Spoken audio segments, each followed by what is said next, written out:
वाराणसी। राधे राधे महाराज। महाराज जी आपके चरणों में कोटि कोटि प्रणाम। महाराज जी, भगवान किसी भी व्यक्ति के कर्मों का हिसाब उसके द्वारा किए गए पूजा पाठ अनुष्ठान के आधार पर करते हैं या फिर उसके द्वारा किए गए कर्मों के आधार पर करते हैं? पूजा पाठ भी तो कर्म है।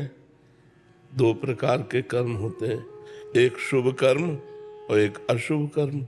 जो पूजा पाठ है, दान पुण्य है, तीर्थ स्नान है, शास्त्र स्वाध्याय है, परोपकार है, इसे शुभ कर्म कहते हैं और इसका फल होता है सुख, लौकिक सुख। जो पाप कर्म है, पराई माताओं बहनों की तरफ गंदी दृष्टि रखना, मदिरा पान करना, मांस खाना, हिंसा करना, चोरी करना, छल कपट करना, ये पाप कर्म है। इसका परिणाम होता है दुख। और जो भगवान का आश्रय लेकर के भगवत आराधना की जाती है, ये शुभ अशुभ दोनों कर्मों से अलग है। अगर आप शुभ कर्म करते हैं तो आपका अलग डिपार्टमेंट सुख फल मिलेगा। दान पुण्य और गंगा स्नान ये आपका शुभ कर्म है, और आपने जो गंदी बात की और हिंसा की वो अशुभ कर्म है। दोनों का फल मिलेगा। अवश्य में वो भोक्तव्यम कृतम कर्म शुभाशुभम। शुभ और अशुभ कर्म दोनों का फल आपको भोगना ही पड़ेगा, आप चाहे जो हो। हाँ, जब हम भगवान की शरण में होते हैं। सर्वधर्मान परित्यज्य मामेकम शरणम व्रज अहम त्वाम सर्व पापेभ्यो मोक्षयिष्यामि मा शुचा। मैं तुम्हें समस्त कर्मों से मुक्त कर दूंगा, समस्त कर्म शुभ और अशुभ दोनों बंधनों से। तुम मेरी शरण में आ जाओ, मेरे भजन में लग जाओ। तो एक बात है, जैसे मुकदमे में निर्णय हो गया कि हमें फांसी होगी, अब उसे कोई टाल नहीं सकता। जज के द्वारा किया हुआ निर्णय एक टाल सकता है, राष्ट्रपति। यदि हम उससे प्रार्थना करें और मुझे जीवन दान दे तो दे सकता है। ऐसे ही शुभ अशुभ कर्म के परिणाम में हमें बार बार जन्म मरण, बार बार दुख सुख भोगना ही पड़ेगा। अगर हमें कोई बचा सकता है तो भगवान। तभी भगवान कह रहे हैं सर्वधर्मान परित्यज्य माम एकम शरणम व्रज। तू एक मेरी शरण में आ जा, सब कुछ छोड़कर, मैं तुझे माफ कर दूंगा। तू मेरा भजन कर, मन मनाभो मद भक्तो माद्याजिमाम नमस्कुरु। मेरे को प्रणाम कर, मेरा भजन कर, मेरा चिंतन कर, मैं तुझे पवित्र कर दूंगा। ये शरीर पाप और पुण्य दोनों से मिश्रित बना है। चाहे जिसका भी शरीर हो, भोगना पड़ेगा। अवश्य में भोक्तव्यम, चाहे संत हो चाहे असंत हो। ये संत और असंत नई खेती है, पुरानी जो तुम करके आए हो तुम्हें भोगना पड़ेगा। भीष्म जैसे अखंड बाल ब्रह्मचारी महान आत्मा 6 महीना बाणों की सैया पर पड़े रहे। बड़े बड़े महापुरुषों को देखा जाता है कष्ट प्रद जीवन व्यतीत करते हुए। ये अनेक जन्मों का संचित पाप कर्म, उसे भोग करके वे पवित्र होकर भगवान को प्राप्त होते हैं।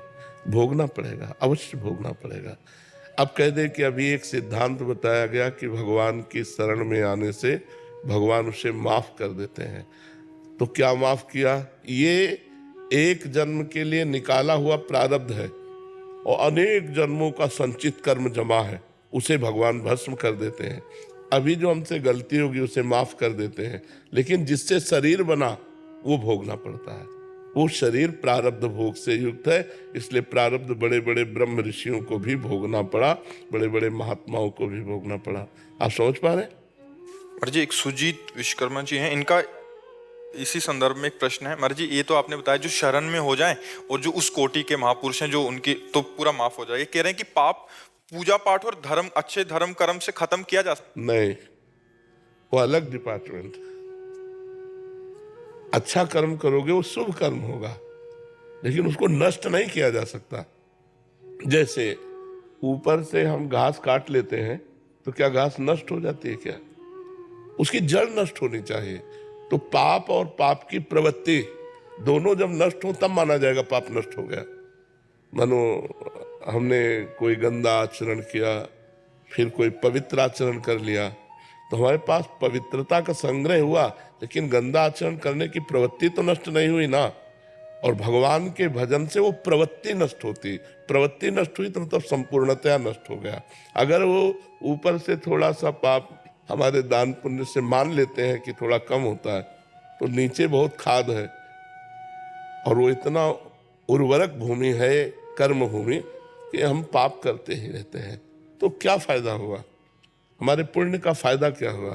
पाप की प्रवृत्ति का नाश हो जाए, इसीलिए उसे प्रधानता में बोल दिया जाता है। नहीं तो जैसे गंगा पापम शशीतापम दैन्यम कल्पतरुस्तथा, गंगा जी का स्नान पाप का नाश करता है, संत दर्श से पाप नष्ट होते हैं, भगवान के मंदिर में जाके दर्शन करने से पाप नष्ट होते हैं।